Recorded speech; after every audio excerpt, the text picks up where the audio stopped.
Welcome to the podcast designed to fuel your success selling technology solutions. I'm your host, Josh Lopresto, SVP of Sales Engineering at Telarus, and this is Next Level Biz Tech. Everybody, welcome back. We're on a fun, exciting track today, talking about security, talking about military history, intelligence, negotiation, all kinds of fun stuff. Today it is the art of discovery calls, stories from military intelligence negotiation. On with us today, we have got Chris Rose, Ariento. Chris, welcome on, man. Thanks, Josh. Happy to be here. Hey, newer supplier to the Telarus portfolio, but you've got a lot of differentiating things to offer that we have never had before. So we're excited about that. We're going to uncover that a little bit today, and we're going to we'll start this off with a little bit about your past. So you've got some cool military training. So maybe just walk us through a little bit about your background, how the military has influenced your approach, and kind of day-to-day go-to, and maybe some of your deployments. Just fill us in. Yeah, so I joined the military a little late, so I kind of did it a little bit backwards. When I came out of school, I went and worked for a Fortune 500 company doing insurance, actually auto insurance pricing. I was in a rotational program and got some tech experience, but I was one of those, hey, you plug in a computer and it works types. But I always wanted to kind of do the military, had some in my family, so I joined the Marine Corps a little bit later after doing that. And when I went into the Marine Corps, I was a little bit older, so I kind of I'd worked for a mature professional corporation, and I knew kind of going in that, like, how valuable something like this cybersecurity skill set and just IT in general would be. So I kind of set my sights, for that direction to learn some of the technical skill set that I got in the military, while also being able to lead Marines. In the case of me, I joined the Marine Corps. And so I did the Marine Corps 4 years, few reserve after that. In terms of kind of my experience in the Marine Corps, I got pretty lucky in when I came in. So it was 2010. 2011, we were wrapping up Afghanistan for the most part. We're still training some foreign countries to go in there, but because we were focusing on kind of getting stuff out of Afghanistan, a lot of the stuff in garrison was back here at home was some of those bigger box, we call it big box comm. So the ones that have kind of the capability of like a cloud service provider really were forward in Afghanistan. So that enabled some of us smaller units, and I just kind of ended up right place, right time to be able to do some pretty cool stuff back here in the rear that we would have never gotten to do because it was more of a battalion dedicated cybersecurity communications company task. So I got that experience, and then I ended up deploying to the Republic of Georgia. And again, kind of right place, right time. We were training them to go into Afghanistan because at that point we weren't really sending new troops. But because of kind of the strategic importance of the Republic of Georgia border in Russia, right, and some of the cyber stuff there, when I was there, our commander was tired of driving to the embassy for some of the classified briefings and reports, and I'd have to go with him. So he said, "Hey, I want to bring this out to kind of where we're stationed," and so I got to set up all of that with Marine Forces Europe and kind of do some cool stuff. So that was me. Post Marine Corps, I went and worked for MITRE Corporation, who is kind of the cybersecurity arm, federally funded research development center. The cybersecurity arm for the United States federal government does not have capabilities themselves. They buy it, right, from contractors. In the case of some of the technical things, they actually set up these FFRDCs, so federally funded research development centers, who are funded by Congress, so they're not tied to a specific contract in the sense that they don't want your well-being tied to that contract, right? In terms of if you're evaluating the security of, say, a system that somebody's selling to the government. So I went and worked for them, and that's kind of the cybersecurity arm before going back to school and then starting Ariento. I love it. So I know there's going to be a lot of cool stories in there that we'll have to pull some out. Walk us through, maybe before we talk a little bit more about Ariento, take us back 10, 15 plus years, hard lesson learned in there, lesson from a mentor. What sticks out? Yeah, I mean, I think it's the military communicates, the Marine Corps specifically communicates some. You learn some good lessons just because, in the case of the Marine Corps, for example, we're kind of the technically under the Navy, right? So we're always getting everything last. So we need to learn to be very resourceful in terms of, the equipment, the gear, kind of the way that we execute missions, which is part of that's been kind of part of the Marine culture from the beginning. But I would say some of the lessons are also just basic business lessons, right? You come in as a young second lieutenant, um, in the same way that you come into a new company or a new department or something, and kind of the rule to, hey, give it the 30, 60, 90 days, right? Don't start making changes. Sit there, sit back and observe, right? Because, no matter how messed up you think things are, usually there's probably a reason for it, and you kind of learn it. So, one of the lessons I would say, you come in as a fresh out of training, really excited to get to the fleet and the Marine Corps, and you start thinking, oh, we're gonna do this better. We're gonna build a better mousetrap, right? And you'll definitely get some pushback, especially from the enlisted side. So again, a lesson you learn in large mature organizations in general, which is, and just leadership in general, to kind of take a step back, observe, and then put your stamp on it kind of when the time's right. I think the other thing from a Marine Corps standpoint, at least, that we incorporate, and when we started Ariento, the idea was we bring some of this military technology and the military model at least to the private civilian world, and that's evolved. But still to this day, in kind of our training programs for our entry level folks, whether they're coming in as a IT help desk or a SOC analyst, the value of that repetition, right? And some of the term we still use. We run a DoD skill bridge program where we get a lot of military interns, but we still use terms like battle rhythm, right? The value of repetition in training folks on how to do it is very much a military thing, that serves us very well, at least in our managed services business. Awesome. So let's, for anybody that's not familiar, let's talk about Ariento, right? To us, when we initially came across you guys, there were some very clear standouts. But from your perspective now, being in the portfolio for a little while, break us down on who Ariento is, what do you do, and then what are some key areas that you really stand out? Sure. I think if I were to oversimplify it, probably, I would say, we do CMMC, so the Cybersecurity Maturity Model Certification, which is a new regulation that went into effect December 16th of last year. I know we'll talk a little bit more about it, but at the end of the day, it's a contractual obligation that the federal government, starting with the DoD, is enforcing on their 300 plus thousand for the DoD, millions for the entire federal government, on their contractor base, to protect intellectual property of the government, right? And we'll talk about what that means. But so CMMC is something that, we kind of approach to kind of go back. I think it's important to understand CMMC if we're going to describe, what we're doing. So in 2017, the Department of Defense, again, Department of Defense is kind of leading the way on some of these efforts, and particularly CMMC, but it is heading to the rest of the federal government. We've seen some of that. But in 2017, the DoD came out and said, hey, we're going to pass a regulation just like they did with CMMC, and it is going to be a contractual obligation for around cybersecurity for our contractor base. But it was a self attestation, is what we call it. So you have to do this stuff. You have to be compliant with NIST 800-171, and oh, by the way, just sign here, and you have to affirm that you're doing it when you sign the contract. Yeah, I promise. I promise I did it real good. Yes, exactly.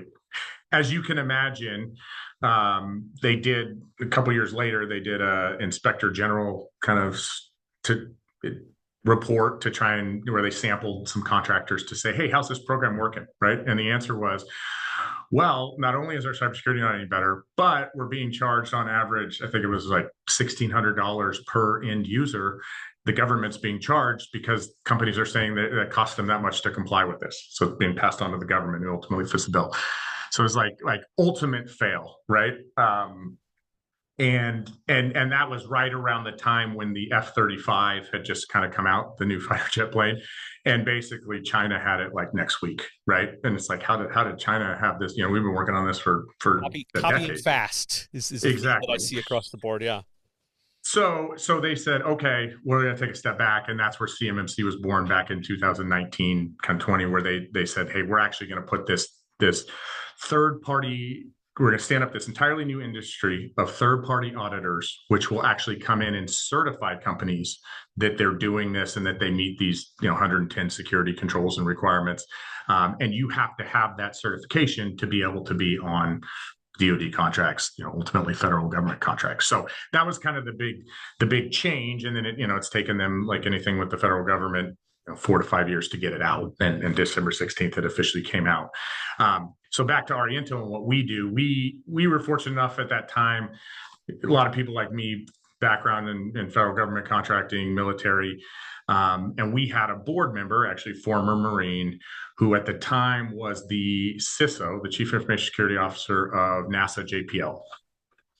Back to that FFRDC thing and MITRE. So NASA JPL is an FFRDC, federally funded research development center, funded by Congress because what they do, is something that is needed, to be done and not put out for bid and contract and be kind of muddied by private contracts. John Hopkins Advanced Physics Institute and Carnegie Mellon Software Engineering Institute are also FFRDCs. They're the ones that wrote the CMMC standard. So because we had this board member who was a CISO, he sat on the same CISO committees as them who wrote the standard. He said, hey, you guys might want to take a look at this. And at that time, we kind of set a strategy to go after it. And what that strategy was and what we do today is we were one of the first, what's called an authorized C3PAO. So CMMC third-party assessor organization. One of those that the DoD has come in, they've assessed us, they've cleared us to be able to perform these third-party assessments and give these certifications so that people can do business with the government. I think there's 66 at last check. So we're one of those 66. We also help folks get ready because sometimes people want an auditor. They want somebody who knows how to audit to make sure they're going to pass the test. So we help folks get ready on kind of a project basis. That's one side of our business. The other side of our business is our managed services side, which is what we've been doing on the commercial side for quite a while, but we also do it now on the CMMC side and have a lot of growth there. And what that is you look at the government contractor base, specifically DoD, 80+% of contractors are 30 employees or less. The federal government drive small business set-asides, right? They give rewards because they want small businesses. They want a fragmented supply chain, right? It's not just the big primes that you think of, the Lockheeds, the Booz Allens, and that kind of thing. So for those, they don't really have a choice but to outsource this, right? And so we provide some different managed services to help them deal with this burden and basically kind of take, some or all of it off their plate. I love it. Not to, seems like the Star Wars jokes always come out when we say these, not to be confused with C3PO, but you guys are, if we look at you guys as a services company, to be fair, that's where a big clip of the billing comes from. So there's two paths. So let's talk about these two paths just to help everybody understand, because this is a completely new path for our TAs out there. I'd say we're very accustomed to, over the last few years, getting into the traditional services side, vCISO, augmented scope of work, preparedness, things like that. So we can talk about that a little bit, and we're going to have some talk around that. But the other side of it is we've turned down these opportunities over the years because it was, hey, who do we have that can actually attest to, say, this entity is certified? We used to always have to say, we don't have anybody. They got to go figure out themselves. So let's talk down these tracks a little bit, going down from an assessment perspective, I guess. What do you see? Let's start with that first part, right? Not the certification side, but the assessing part. What do you see out there day in, day out? And if for the advisors that are listening that maybe haven't ventured into this, what would you advise them to start incorporating some of ways they could help their own customers out and their prospects out? Sure.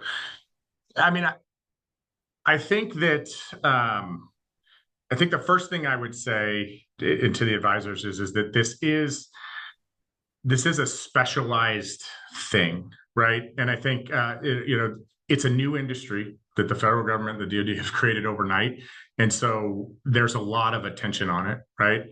And a lot of folks that are thinking and saying, hey, this is another high trust, this is another ISO, right? And what I would say to the kind of the advisors is just be careful in terms of positioning yourself that way, because the federal government is, they have the purchasing power, and they also have the DOJ, which is different than some of these others, right? And they have fully wielded it in this case in terms of, there's been a ton of pushback over the last 4 years on this is too big of a burden, this is whatever. They justify it again back to that F-35. They say that we're losing more than the defense budget, which is in the trillions, right? We're losing more than that a year because this information is basically our adversaries are picking off all these small suppliers, they're putting it all together, and then they have the plants of the F-35, right? Yeah. And they're saying, so if we're not going to do this, well, what's the point? We're just spending this money twice. So that's their logic. So and they know that the government ultimately foots the bill for this extra burden, and that is cheaper than what we're losing to our adversaries, right? But it's specialized in the sense, and then what we've seen is the False Claims Act, right, which is something that it's been around for a long time. The Department of Justice goes after contractors for false claims, right, saying, hey, I do this, right. In the past, they hadn't typically used it for cybersecurity, but with all of this, now they're starting to, and you can kind of Google DOJ cybersecurity claims, and you're starting to see them going after folks for attesting to cybersecurity, for saying this, right? And I just say that because back to the advisors, this is a specialized thing, and the stick that is behind it, right, as well as the carrot, it's a great business opportunity, is a lot more than the ISO community high trust for sure, which is like private, right? And some of these other ones, even SOC 2 created by AICPA, right? That's a CPA driven, partner driven thing. Not saying those aren't good compliance standards, they are, but there's just a different level of weight, and I would say, unfortunately, with the government, they tend to, so this whole thing's based on a National Institute of Standards and Technology framework, right? NIST 800-171. FedRAMP, for example, is based on NIST 853, right? The government tends to trail, no secret here, right? A little bit in terms of kind of being cutting edge, right? In terms of compliance and technology. So again, for that reason, like, you just have to know this stuff. And for the advisors, I would say, hey, go get training on this, right? There are certification courses you can do to be a certified, practitioner, CMMC certified practitioner, CCP, even an auditor, even if you don't plan to audit or you're not working for a C3PO, because that really helps to understand it. But in this new world, right, where it's literally a new industry being created overnight, there's just a lot of misinformation and snake oil. And I would just say, hey, be careful, to giving advice in this space. Bring in folks that know what they're doing while you're learning, because 3 years from now, this will be a more mature industry and people will know it. Right. And it won't be the first time all these companies are going through assessments. But what we're seeing in a lot of these, our C3PO side of the business, is they'll go into, and we're even talking Fortune 500 companies here, right, that you would think would know, that have the money to invest in this. And they're finding out that they're not ready, right? And we've even instituted a process now where we require a mock assessment before we'll do the actual assessment, because we don't want to set our clients up for failure and then they're mad at us, right? We would rather say, hey, you're not ready. Yeah, that's huge. I want to talk about this for a second. I want to pinpoint on cost and, at the risk of drawing some attention, current political climate, right? When you mentioned what's happening with the Booz Allens and these giant contractors, there's this idea of, is there waste? Is there excess? Have we just been checking boxes? And so I think for the TAs that see any of this going on out there in kind of the existing political climate, I think this is opportunistic in that they're going to take a very hard look at who the government is doing business with. And I think you're going to see some things go out to bid that otherwise you might have been like, oh man, Lockheed's got that contract for 600 more years, right? How dare I can't ever get into that mix. And so I think this is an exciting time that you guys have both paths to offer, and a very clearly the way that you talk about these things, you guys have a very profound, deep expertise. So I think for the TAs, see this as opportunity in that things before that may have been unreachable are now. I would look at those, and I guess the second thing, I would love your feedback on this before we go kind of down the assessing side. Mm-hmm.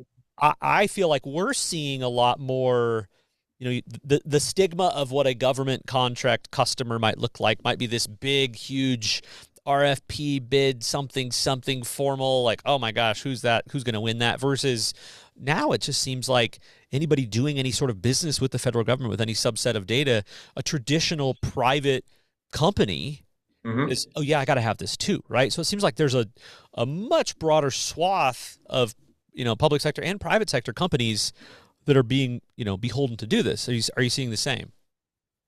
I mean, even to the depths of it, one thing that I didn't quite realize when we got into this is international. Even the amount of not just multinational, like based in the U.S., but purely international companies that do business with the Department of Defense, right? And so we're seeing Sweden, Australia, Canada for sure, right? Some of these companies that are, this is even a bigger burden for them because it's probably a small percentage of what they do business with, but they have to kind of put this in. But yeah, I mean, and I think look, it's federal government, but if you take them at their word, and there are some programs out there, they are trying to, that whole thing I mentioned where they're 10 years trailing, I think they're trying to do better, right? In the world of AI, there's a program, there's a lot of companies we see it's called the Small Business Innovation Research, SBIR companies, right? Which is kind of like, hey, if you're a startup and you've got a cool technology, come pitch us on it.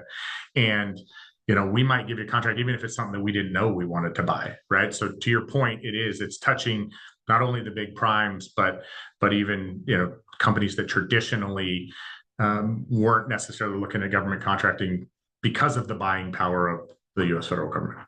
So earlier we talked about, the two, I always think of you guys as two forks. You either got to go help me, kind of be my virtual CISO and do all of these things for me for this entity, or you got to go, hey, Ariento's the company you're going to bring in to do the assessments, right? We got to kind of wall this off. So let's go down. We went down kind of that CISO type thing earlier. Let's walk down again, lessons learned for the TAs. You do so many audits, so many assessments, attestations, getting everybody ready for that. What do you think? What should the advisors glean from that, and how can they incorporate that side of things? Think I would say start with scope. Scope is what's most important in these assessments, right? And when I say scope, what is being assessed? And it seems like a simple thing, but you have to put it into the CMMC kind of scoping guides. And this is all public information, right? But at the end of the day, what CMMC is about is two types of information, right? That the government considers proprietary and that they're contractually obligating their contractors to protect. The first is what's called controlled unclassified information, or CUI.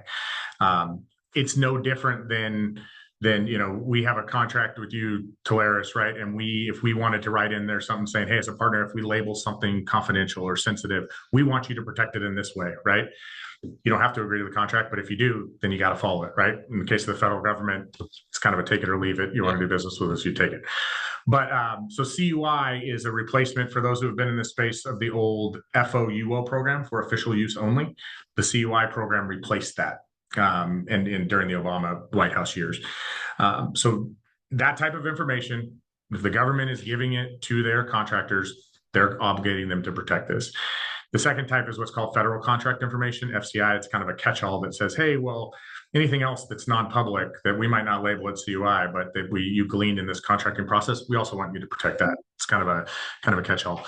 But the point being is, when we get back to scope, the way that you define scope is you figure out what people, what systems, and then where the facilities are that those people and systems are in, right? Including the cloud, including Microsoft, including Amazon, right?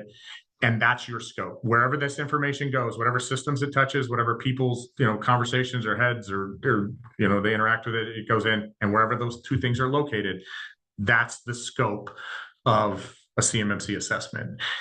And the reason that's so important, and the reason that we stress that and see problems is that if you don't know how to scope, well, how are you going to have a conversation with an assessor to say, here's what you're going to assess, right? And what you don't want is to get into the thing where you say, this is our scope, and an assessor looks at it and says, well, no, this is your scope, right? Like, you just told me that you're sending CUI an email, but you didn't list your email system here in scope, right? Because then you're starting over. So it really does start, and we see plenty of companies that will come in after the fact, right? They've already fired a couple of vendors. And it's like, hey, I hate to take you back to the basics and the foundation, but let's start with scope, because then you can make intelligent decisions on maybe scoping things out and narrowing your scope. So I think for the technology advisors, a good asset inventory, people, systems, locations, and whether they touch CUI is a great starting point. Okay, so if we get back to the theme of the track, this is about we're layering in ways to help during discovery calls, right? So you've got this intelligence background. There's some psychological things, that go into this process that you're trained with. But if our TAs are coming from, okay, maybe I sold CX to this customer before, or maybe I sold them cloud infrastructure. The listeners on the podcast are all about trying to figure out, all right, I sold that. How do I go into this? Or if I'm doing this, how do I do it differently or more effective? Or can I learn a tip or trick, to help me on a new prospect that I'm trying to, drum something up, say something unique. So in that, if you think about it, how do we just start this with the right questions? I always love to pick everybody's brain. What are the right questions to ask? Because this is a really sensitive topic that demands a certain level of expertise and confidence and trust. So how do we frame that up, and what's the right question set? I think, and the technology advisors, I think, usually have a pretty good idea, but do they do government contracting, right? Even if it's state, and then you need to understand, okay, well, is it state government contracting? Is it local, right? But if they're doing business with the federal government, then this is going to be a thing, right? It either is a thing right now because they already have some of these clauses and the assessments are starting, or, the DoD is kind of spearheading this, but we've already seen, Department of Energy, Department of Homeland Security, right? Some different things that are going to be like a close follower. So that's likely coming. But I think that's the starting point. And then once you have that, we don't really see too many problems today now that this has been a law, right? What we see is more misinformation, right? People thinking, oh, they're telling me I got to be compliant tomorrow, right? Well, not quite, right? Like this is the world we're in right now. This is the world we're transitioning to, right? And being able to understand that. And so I think getting the right decision maker that understands their government business, right? And I think the other thing that's really important is what percentage of a company's revenue, right? How big of a deal is their government business? Because if even if it's a Fortune 500 company, if we're talking, less than 10% of their revenue comes to the federal government, right? Likely back to scope, they're going to be looking at maybe doing, hey, you know what? We're going to carve out this enclave and we're going to create, I'll use Lockheed Martin.us for these 40 users. And we're going to just make them work out of that for when they're doing the DoD business, right? And we're going to get that certified. We don't want to go through getting our entire multinational infrastructure certified, right? So the percentage of their business that this affects usually it leads towards, well, what are the options in terms of addressing it, right? Lockheed was a bad example there. Lockheed Booz, right? What they do is primarily government contracting, so they're going to have to do they can't really narrow that scope in that sense. But there are larger companies that are maybe especially based abroad, things like that we've seen that 5% of their revenue comes from the DoD, right? And it's like, okay, well, there's some different options available to you that are a lot quicker and that are just a lot more confined in terms of scope and don't open your whole business up to open in the hood. Fair. No, it's good. Okay. So now I'm going to pick your brain for story time. So I know you got a lot of cool stories in there. There's Yeah. probably a bunch of them that are at a level of security clearance that I myself am not at, nor can we say broadly. But dig deep. Funniest, wildest, scariest thing that you can share that is declassified, that that you just learned throughout the years. Uh, I will. So I shouldn't associate this with this, but in the wake of the current signal stuff that's going on, Yeah. or the whole using the wrong messaging app, for Can we things you can shouldn't we have been shed talking about. can we shed for anybody that's not familiar? Yeah. People use Signal. Signal is led to be this secure communications thing. You get Secretary of Defense, VP, a handful of people communicating, and accidentally added a reporter from the Atlantic on a text thread. For anybody that's not familiar, but go No ahead. big deal. And they were talking Yeah, about some yeah, stuff they no shouldn't have big, been. nothing major, But just national security. just yeah, just a security clearance violation. So everybody is human beings, right? And we're all people, right? So when when we were when I was deployed to the Republic of Georgia, right, one of the things that we were doing, obviously Georgia is an important strategic location in the world, right? They were the first ones to declare independence from the USSR. Um, and looking at Ukraine, right, and everything's going on, right? Like Russia had done the same thing that they did to Ukraine, in terms of to Georgia back in 2008. They call it the 10-day war. They basically just came over, took a couple territories, huge cyber outage, and then went back.